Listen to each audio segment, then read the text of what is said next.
Please click on subscribe button and click on bell icon for more interesting updates on civil engineering concepts. Hello friends, welcome back to my YouTube channel. For more information regarding civil engineering concepts, please follow our website civilbasics123.blogspot.com. I will provide you the website link in the below description of this video. I will post at least one article per 2 days.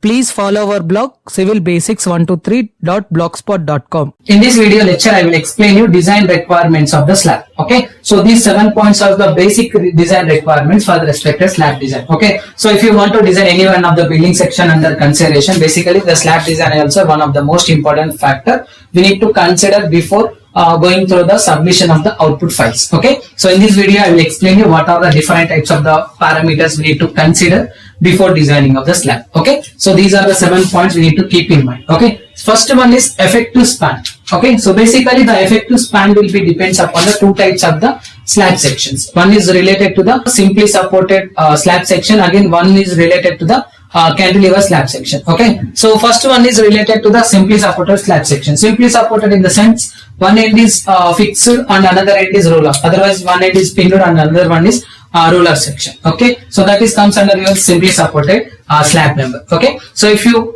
design the respected slab member under considerations of the simply supported section, we need to keep in mind these respected 2 points. Okay, so if you consider the simply supported slab member, we need to consider the minimum clear span plus effective depth for the effective span. Okay, so the center to center distance also we need to consider for the effective span. So these are the two factors. One is related to the minimum clear span plus effective depth, one parameter, and you have to consider the center to center distance for the columns. Okay, so these are the two important factors we need to consider for the effective span. Okay, so this is the first factor under simply supported slab. If you consider the cantilever slab section, it will be consisting of one factor. One is related to the length up to the face of the support plus half of the effective depth. So these second factor is related to the continuous slab section. Okay, so second factor is limiting stiffness. So limiting stiffness is also one of the most important section we need to consider for the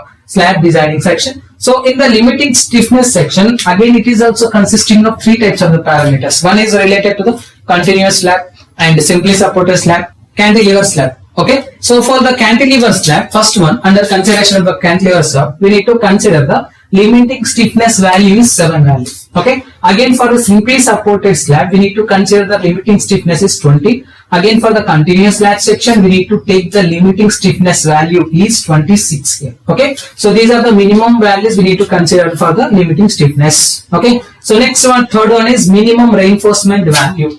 So as per the considerations of the Indian standard systems, we need to design the slab as per your codal provision. So but as per the IS 456 code, it was suggesting that the minimum value of the reinforcement value should be 0.5% less than. Okay, so this is the minimum value, not the last value, not the maximum value. So we need to consider the minimum value 0.5. Okay, so next one is maximum diameter of the bars. Okay, so maximum diameter of the bars is also one of the important factor we need to consider in the slab designing. Why? Because if you take the higher amount of the slab section diameter, then it will be directly effect on your respective cover. Okay, so that's why we need to consider the proper diameter of the bar. Okay, so as per the codal provision, it was suggested that the minimum diameter of the bar should not be exceed 1/8 of the slab thickness. Okay, 1/8 of the slab thickness is the important factor we need to consider.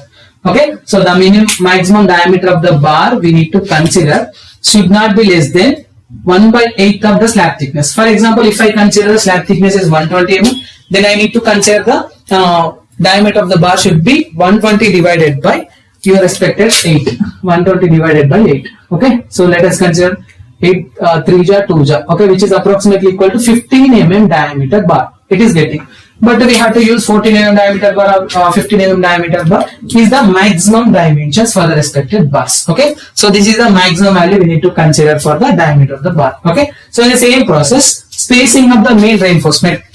So basically in the slab design section, two types of the reinforcement values will be exist for the slab. One is related to the main reinforcement, another one is related to the distribution reinforcement section. Okay, so if you consider the reinforcement values for the main reinforcement section, we need to consider two types of the factor. So these two factors are also explained in IS 456 codal provision. Okay, one is related to the 3 times of the effective depth or 300. Okay, so if you calculate the effective depth, then we can easily set that spacing of the main reinforcement bar. Okay, so if you calculate the effective depth, if the depth is coming around 100, then we need to consider 3 times of the effective depth, which is approximately equal to 300. But if you take the effective depth is 80, then we have to multiply this value with 3 multiplied by 8. So which is approximately equal to 240 mm. Okay, 240 mm is less than this 300 value. So that's why we need to consider whichever is less.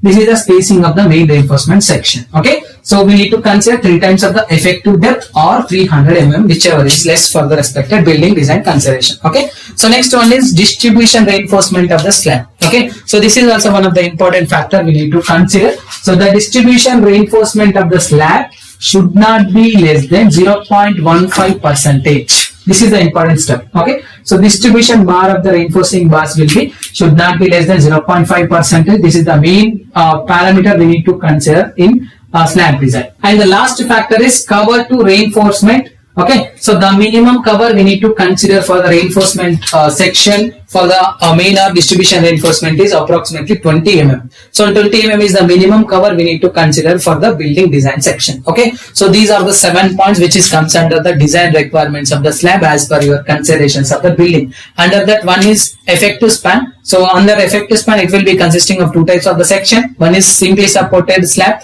and another one is cantilever slab. If you consider the simply supported slab, then we need to consider the effective span is minimum of clear span plus effective depth, and second one is center to center distance between the column. Okay, so next one is cantilever slab. Again, for the cantilever slab, we need to consider the effective span is length up to the face of the supports plus 1/2 of the effective depth. We need to consider these 2 factors under effective span. Next one is limiting stiffness. For the limiting stiffness also, it will be consisting of cantilever section, simply supported, continuous. Cantilever is 7 and simply supported is 20 and continuous is 26 here. Okay, again it will be consisting of minimum reinforcement section bars. So as per IS codal provision, it should be less than 0.5 percentage minimum value. Again, it will be consisting of your maximum diameter of the bar. So maximum diameter of the bar will be approximately equal to 1/8 of the slab thickness. So it will be depends upon the slab thickness. It will be directly proportional to slab thickness. Okay. So next one is spacing of the main reinforcement bars.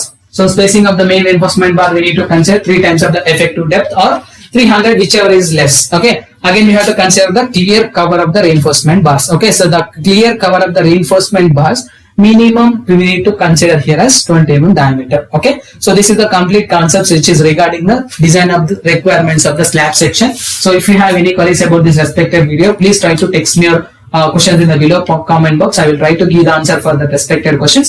And if you need the civil engineering concepts, please follow our blog civilbasics123.blogspot.com. Okay, so I will try to post at least 1 article per 2 days. Please follow our blog. I will provide you the blog link in the video description of this respected video. civilbasics123.blogspot.com is our website. Okay, thank you.